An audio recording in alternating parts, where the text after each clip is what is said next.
dari kelompok 16 yang beranggotakan Nela Diva, Regista Utami, NPM 5120031, Siti Karwati, NPM 5120028, Siti Herawati, NPM 5120010, mahasiswa program studi D4 Teknologi Laboratorium Medik tingkat Kesatuan Institut Kesehatan Raja Wali akan melakukan pemeriksaan hitung jenis leukosit. Selamat mendengarkan.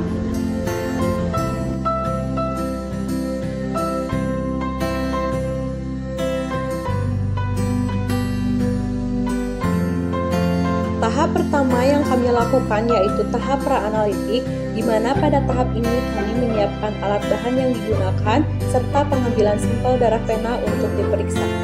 Alat dan bahan yang digunakan pada pemeriksaan hitung jenis leukosit terdiri dari mikroskop, tourniquet, kaca objek, mikropipet, tip kuning, rak pewarnaan, spit, alkohol swab, tisu, aquades, metanol, larutan ginsa, dan darah EDTA. Langkah selanjutnya yaitu proses pengambilan darah pena. Setelah darah diambil, kemudian masukkan ke dalam tabung reaksi yang telah berisi EDTA 10%, lalu homogenkan secara perlahan. Tahap kedua yang kami lakukan yaitu tahap analitik.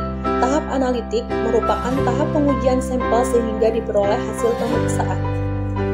Pertama-tama kami membuat sediaan apusan darah dengan cara pipet darah lalu diteteskan ke kaca objek. Setelah itu, letakkan objek gelas lain di depan tetesan darah tersebut dengan membentuk sudut 45 derajat, lalu geser mundur hingga menyentuh tetesan darah. Tunggu tetesan darah menyebar pada objek gelas spreader. Dorong spreader ke depan sampai membentuk peluru atau lidah. Keringkan preparat tersebut pada suhu udara. Letakkan preparat di atas rak pewarnaan. Teteskan metanol pada preparat sampai tertutup seluruhnya. Biarkan minimal selama 5 menit. Lalu teteskan ginsa sampai preparat tertutup seluruhnya dan biarkan selama 20 menit. Bilas dengan aquades secara perlahan agar sel darah tidak ikut terlarut. Lalu biarkan kering di suhu udara. Setelah kering, letakkan preparat di bawah mikroskop dengan perbesaran 100 kali menggunakan oil immersi. Berikut beberapa gambaran jenis-jenis leukosit yang telah kami amati. Pada gambar ini diperoleh jenis leukosit yaitu limfosit, basofil, neutrofil batang, dan monosit. Limfosit berperan dalam menjaga sistem imunitas tubuh dengan cara melawan bakteri, virus, racun yang masuk ke dalam tubuh. Basofil berfungsi untuk menyimpan dan melepaskan heparin, yaitu zat pengencer darah yang berperan dalam mencegah pembekuan darah serta berperan dalam proses penyembuhan. Lalu monosit merupakan salah satu jenis sel darah putih yang berfungsi untuk melawan infeksi dan meningkatkan kekebalan tubuh.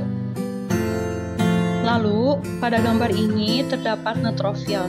Neutrofil berfungsi untuk melawan infeksi sekaligus melindungi dari berbagai ancaman. Pada gambar selanjutnya yaitu ada eosinofil dan limfosit. Fungsi eosinofil yaitu terlibat dalam berbagai proses inflamasi, terutama pada gangguan alergi. Lalu pada gambar ini terdapat neutrofil segmen dan basofil. Neutrofil segmen ini merupakan bentuk imatur dari neutrofil batang. Berdasarkan hasil pengamatan pada tabel berikut, diperoleh basofil sebanyak 2%, eosinofil sebanyak 8%, neutrofil batang sebanyak 6%, neutrofil segmen sebanyak 54%, limfosit sebanyak 21%, dan monosit sebanyak 10%. Berdasarkan hasil pengamatan yang telah diketahui, ada dua jenis leukosit yang tidak normal yaitu basofil dan eosinofil. Basofil dengan jumlah 2% atau lebih dari normal. Hal ini disebabkan karena saat sistem kekebalan tubuh menyerang sel atau jaringan tubuh yang sehat tanpa adanya infeksi. Beberapa contoh penyakit autoimun yang dapat menyebabkan jumlah basofil meningkat yaitu rheumatoid arthritis dan penyakit radang usus. Sedangkan eosinofil sebanyak 8% atau lebih dari normal. Eosinofil tinggi pada saat tubuh sedang membutuhkannya karena diserang parasit dan mengalami reaksi alergi.